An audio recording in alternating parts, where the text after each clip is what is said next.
Good morning. It's time to talk about some of those Twitter topics that are trending this morning with Jim Cramer here on the floor of the exchange. So, Jim, obviously, government shutdown, that's all anyone's talking about. No one thought it was going to go on this long. Not that you have like the red phone into the White House, but what is your thoughts on this situation? Well, I've been adamant that this thing is not going away, and that I've probably been the most bearish of most people I talk to, because I need to see something that indicates that there's some people they regard themselves as fiscally prudent, who don't really care if we go over. I think that's the issue.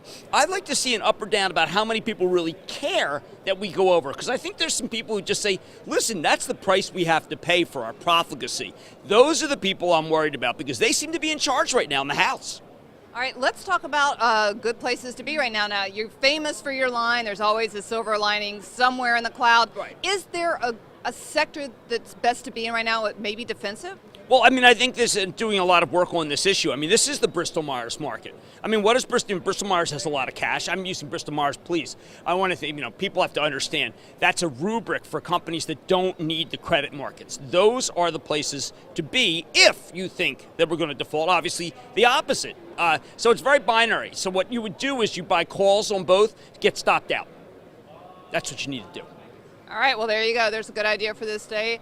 Bristol-Myers, that's Jim Cramer, and I'm Deborah Borchardt with The Street.